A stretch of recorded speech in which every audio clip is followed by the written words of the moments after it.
کتنے لوگ نام رکھتے ہیں بچوں کا نام بلال، کسی نے رکھا اپنے بیٹے کا نام فرعون، کتنے سال حکومت کی۔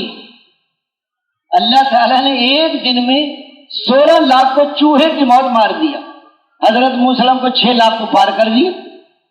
نمرود ساری دنیا کا بادشاہ، لوگوں سجدے کراتا تھا، حضرت ابراہیم علیہ السلام دعوت دی، نہیں مانا، کہتے مجھے سجدہ کرو جب گندم دوں گا۔ وہ ریت بھر رہا ہے، اللہ نے وہ ریت کو آٹا بنا دیا۔ اللہ نے ایک مچھر ناک میں ڈال کر اور اس کو سر پہ جوتے پڑوا کر ذلیل کر کے ساری دنیا کی بات سے اس کے پاس تھی، قیامت تک کے لوگوں کو بتا دیا کہ کامیابی اللہ دیتے ہیں اور حضرت محمد صلی اللہ علیہ وسلم کے راستے سے کامیابی ملے گی۔ سارے راستے اللہ نے بند کر دیے، ایک ہی راستہ ہے محمد رسول، سنتوں پر عمل کرو بے دھڑک کہ یہ جاتی ہے جنت کو سیدھی سڑک۔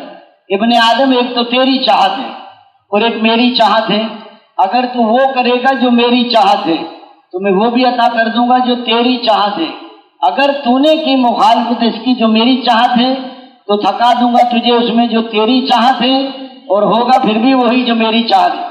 اللہ تعالیٰ چاہتے میرے بندو، اگر تم مجھ سے محبت کرنا چاہتے ہو تو میرے محبوب حضرت محمد صلی اللہ علیہ وسلم کی اتباع کرو، میں تمہارے سے محبت بھی کروں گا، مغفرت بھی کر دوں گا، گناہوں کو معاف بھی کر دوں گا۔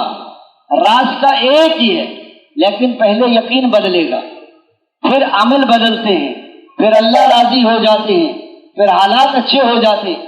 آج اللہ تعالی کی ذات عالی کا یقین، اللہ کے خالق ہونے کا یقین، ساری دنیا مل کر ایک لنگڑے مچھر کے ٹیڑھے پر کو سیدھا نہیں کر سکتی، وہ گھاس کے تنکے کو بنا نہیں سکتا، کو بنے ہوئے کو توڑ نہیں سکتا، کو ٹوٹے ہوئے کو جوڑ نہیں سکتا۔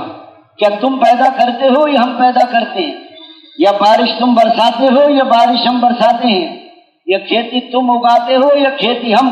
تم سب کے سب ننگے ہو، کپڑے میں پہناتا ہوں، تم سب کے سب بھوکے ہو، رزق میں دیتا ہوں، تم سب کے سب گمراہ ہدایت میں دیتا ہوں۔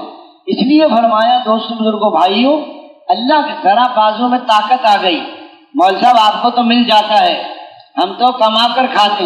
ذرا پیچھے چلے جائیں، جب ماں کی گود میں پیشاب پاخانہ نکل جاتا تھا چھوٹے، اور پیچھے جائیں، جب ناپاک خون خوراک تھا ماں کے، پھر اور پیچھے چلے جائیں، سبزی اور غلوں میں پھیلے ہوئے، اور پیچھے چلے جائیں، زمین کے ذرات میں، سورج کی شعاؤں میں، چاند کی کرنوں میں، ہواؤں کی لہروں میں، کھاد کی گندگی میں، بارش کے قطرات میں، زمین کے ذرات میں، سورج کی شعاؤں میں، چاند کی کرنوں میں، ہواؤں کی لہروں میں، کھاد کی گندگی میں انسان بکھرا ہوا تھا۔ اللہ تعالیٰ بارش کو برساتے ہیں، پھر کھیتیوں کو اگاتے ہیں، پھر ماں باپ کھاتے ہیں، پھر اللہ تعالیٰ پانی پر تصویر بناتے ہیں، جمع ہوا خون، پھر گوشت کا لوتھڑا، لوتھڑے میں ہڈیاں، اور ہڈیوں پر گوشت، اور گوشت پر گوشت۔ ایک دن کے بچے کو دودھ پینا کون سکھا؟ ساری دنیا کی مائیں مل جائیں، ایک دن کے بچے کو دودھ پینا نہیں سکھا سکتی۔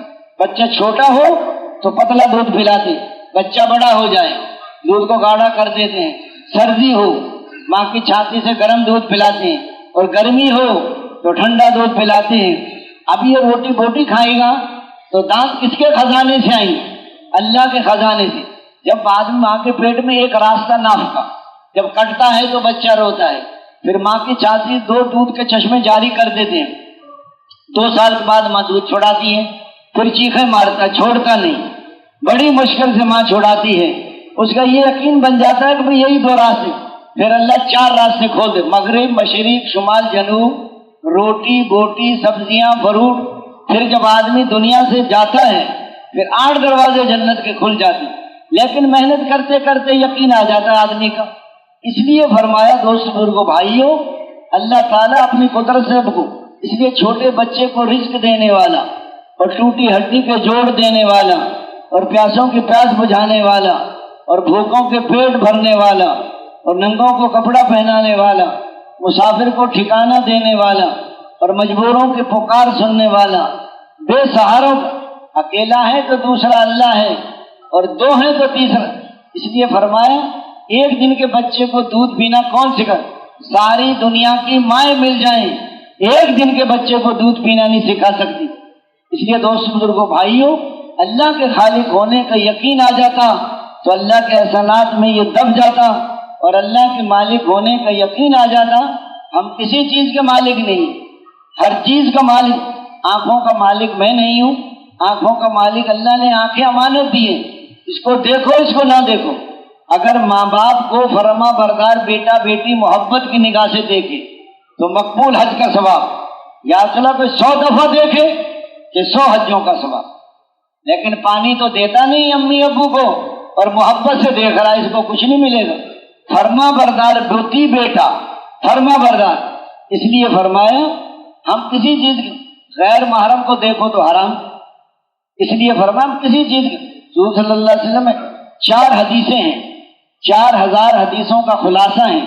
ایک جگہ آتا ہے 4 لاکھ حدیثوں کا خلاصہ ہے۔ فرمایا پہلی حدیث پاک عملوں کا دار و مدار نیتوں پر ہے۔ دوسری حدیث پاک جو اپنے لیے پسند کرو اپنے بھائی کے لیے پسند کرو۔ تیسری حدیث پاک چھوڑ دے اس چیز کو جو شبہ میں ڈالے۔ چوتھی حدیث پاک ترک ما لا یعنی کہ لا یعنی سے پرہیز کرو۔ فضول باتیں نہ دین کا فائدہ نہ دنیا کا فائدہ۔ حضرت ابو دجانہ رضی اللہ عنہ بیمار تھے، حضرت زید بن اسلم رضی اللہ عنہ کہتے ہیں ہم ملنے کے لیے گئے، ہم نے عرض کیا حضرت آپ بیمار ہیں لیکن آپ کا چہرہ بہت چمک رہا ہے۔ فرمانے لگے مجھے اپنے 2 عملوں پہ بہت بھروسہ ہے، ایک تو میں لا یعنی نہیں کرتا اور دوسرا میرا دل سارے مسلمانوں کی طرف سے صاف ہے۔ حضور صلی اللہ علیہ وسلم، اے ابو ہریرہ کون ہے جو 5 باتیں مجھ سے سیکھے اوروں کو سکھائے عمل کرے؟ یا اسلم میں سیکھوں گا عمل کروں گا اوروں کو فرمایا ابو ہریرہ حرام سے بچ جاؤ، سب سے بڑے عبادت گزار بن جاؤ۔ دیکھو کھانے میں بھی حرام ہے، غیر عورت کو دیکھنا بھی حرام ہے، مسلمان کی غیبت کرنا بھی حرام۔ حرام سے بچ جاؤ، سب سے بڑے عبادت گزار بن جاؤ گے۔ دوسرا فرمایا جو کچھ اللہ نے تم کو دیا ہے اس پر راضی رہو، سب سے بڑے غنی بن جاؤ گے۔ تیسرا فرمایا اپنے پڑوسی کے ساتھ اچھا سلوک کرو، کامل مومن بن جاؤ گے۔ چوتھا فرمایا جو اپنے لیے پسند کرو اپنے بھائی کے لیے پسند کرو، کامل مسلمان بن جاؤ گے۔ پانچواں فرمایا کہ زیادہ ہنسی سے بچو، کہ زیادہ ہنسی سے دل مردہ ہو جاتا ہے آدمی کا، اس لیے ہم کسی چیز کے مالک نہیں۔ بعض لوگ خودکشی کر لیتے ہیں، اللہ تعالیٰ اٹھا کے جہنم میں پھینک دیتے ہیں۔ جان تیری نہیں تھی، جان تو میری تھی، تو نے کیوں ضائع کیا اس کو؟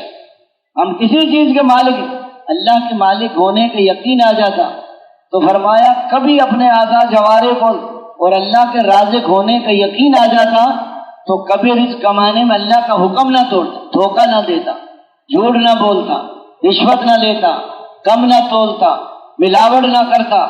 آج کہہ ڈالا پہلے زمانے میں جب مرد کمانے کو جایا کرتے تھے ان کی گھر والیاں ان سے کہا کرتی تھیں کہیں سے حلال روزی مل جائے تو لے آنا، حرام روزی لے کر نہ آنا، حرام کھا کر ہم سے جہنم کی آگ برداشت نہیں ہوگی۔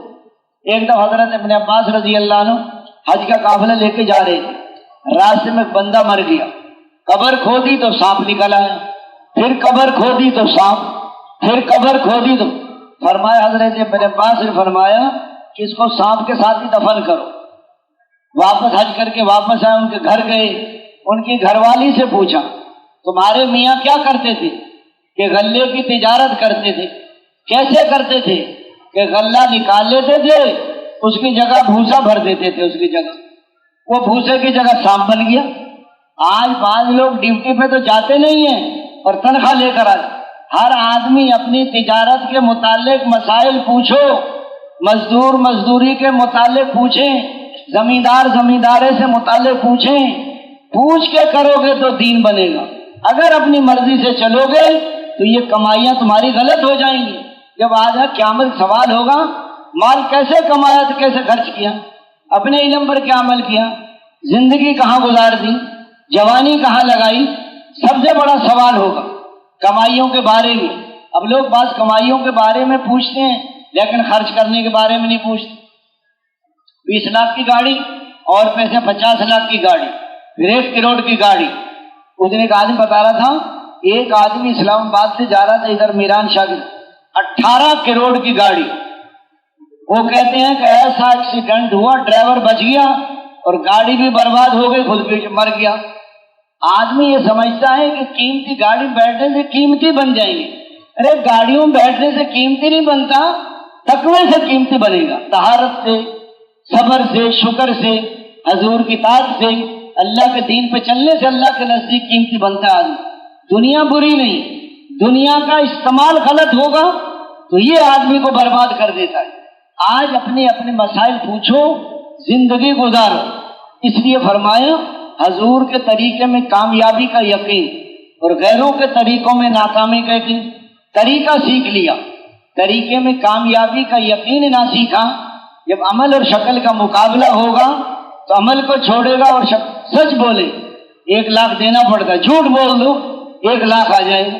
جب جھوٹ بول کے مال آئے گا وہ مال نہیں، وبال ہے، وہ آپ کے لیے بیماری لائے گا، پریشانی لائے گا، جھگڑا لائے گا۔ آج موقع ہے کہ اپنی زندگی کو بدل لو، حضور والی پاکیزہ زندگی کو اختیار کرو، اپنی نمازوں میں خوش و خضوع پیدا کرو۔ نماز بنے گی جب نماز میں صحیح یقین ہو، مسائل والے طریقے ہوں، اللہ کی عظمت کا دھیان ہو، فضائل کا استحضار ہو اور نفس کا مجاہدہ ہو۔ نماز کا بننا ساری زندگی کا بننا ہے۔ زبان کا صحیح استعمال، کانوں کا صحیح استعمال۔ اپنی نماز پڑھ رہے ہیں اپنی سنیں، امام صاحب کے پیچھے پڑھیں، امام صاحب ایک آدمی نہ اپنی سنتا ہے نہ امام صاحب کی سنتا ہے، بازار کے آوازیں سنتا ہے، 5 منٹ صحیح نہیں سن سکتا۔ 5 منٹ اگر آنکھوں کو صحیح استعمال کر لیا نماز میں، سجدے سے آگے نگاہ نہ جائے، رکوع میں پاؤں کے درمیان، تشہد میں گود میں، سجدے میں نہ، تو خشوع نصیب ہو جائے گا۔ کسی نے پوچھا حضرت آپ کو نماز میں دنیا کا خیال آتا ہے؟ کہ نہ نماز میں آتا ہے نہ نماز کے بعد آتا ہے۔ ہمارا جاتا نہیں ہے، ان کو آتا نہیں۔ بتاؤ کیسی نماز تھی؟